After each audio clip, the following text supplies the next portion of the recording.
This is Cam Wyland, and you're listening to the 65th episode of the Wordplay Podcast. It's been a week of editing for me. Now that my desk is temporarily cleared of other projects, I pulled my Fantasy Dreamers back out for another go. I also reached the 50-page mark in my work in progress, The Deepest Breath, which meant it was time to print off a hard copy and go over what I've written so far. My red pen has been busy, but I'm very pleased with how both stories are coming together. My inner writer is very tickled. Don't forget about the Winning Friday drawings that my blog, Wordplay, is hosting every week this September, in celebration of the October 1st launch of my new website and the CD, Conquering Writer's Block and Summoning Inspiration. Rules of the contest are as follows. 1. Each Friday, information about a new prize will be announced. 2. To enter, leave a comment on the post. The deadline for each contest will be Thursday, 6 o'clock p.m. Mountain Standard Time. 3. One name will be selected randomly from among the comments and announced the following Friday. 4. Feel free to enter every week. This week's prize features one of the goodies I'm excited to begin offering on my new website. I've had so many people email me asking my opinion on their stories that I decided to create a special page on my site that will allow me to contribute more time to helping you with this. First Chapter Story Consultation is the result. First Chapter Story Consultation offers its services for one of the most important parts of your novel, your first chapter.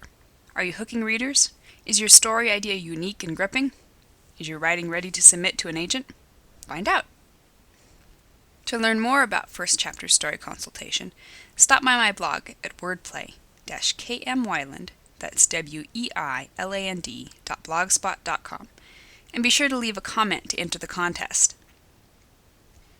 Why Hypocrites Make Excellent Bad Guys, the latest post in the video series on my blog, uses Charles Dickens's dramatic novels Bleak House and Little Dorrit to highlight the effectiveness of different types of antagonists. You can watch the video on my blog. New videos are posted every Wednesday. Meanwhile, enjoy this week's podcast. Are you a writer? Writing is one of the most powerful acts available to the average human. Some of our words hold the power to change the world. Some of our words will save a life. Some of our words will bring the sun into someone's gray day. Some of our words will create a chain reaction of inspiration. No matter how you dice it, this is heavy-duty stuff. So it's both a little surprising, and rather not so surprising, that people who write can be hesitant to claim the title of writer.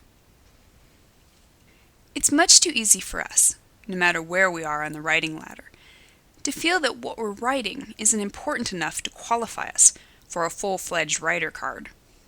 When the lady at the hair salon attempts to make small talk by asking me what it is I do, and I respond, I'm a writer, it always comes out sounding either pert or pitiful. In a blog post last week, the lovely Diane Estrella acknowledged that, as odd as this seems, I'm embarrassed by it. Not the fact that I want to be a writer. I've had other lofty career ambitions. Gas jockey, cider jug filler, none. In my mind, the bar of writing was high, much too high for me to aim for, so I wallflowered it in a corner. In the October 2010 issue of Writer's Digest, editor Jessica Strouser elaborated on this common feeling amongst writers. There's a lot of talk among aspiring and accomplished writers alike about what it is exactly that makes us real writers. Is becoming a writer as simple as the act of pen in hand, or as concrete as our first byline in print, or as fully realized as the day we're finally able to quit our day job? If you're reading this, chances are you can call yourself a writer. But only you can give yourself permission to feel like one. So are you a writer or not? Are you a writer if you've never been published? Are you a writer if you're self-published? Are you a writer if you've contracted with a small publishing house? Are you a writer if only your mother and your cat see what you've written? Are you a writer if you never find commercial success? Ultimately, the answer is simple. If you write, you're a writer. End of story.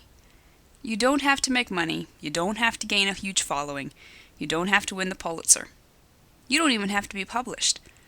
All that's just icing on the cake. And you don't even have to write anything that's any good, although you probably are, or will if you keep at it.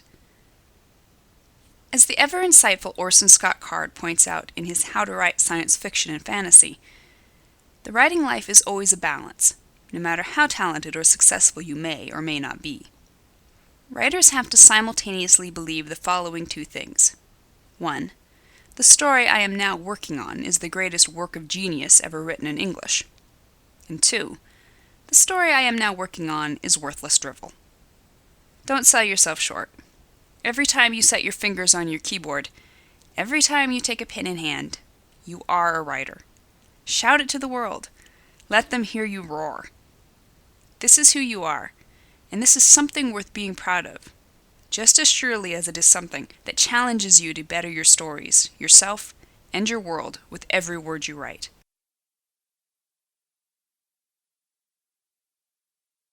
Thank you for listening to the Wordplay Podcast. To read a transcript of this episode, visit me on the web at wordplay-kmwyland, that's weiland.blogspot.com, and be sure to listen again next week.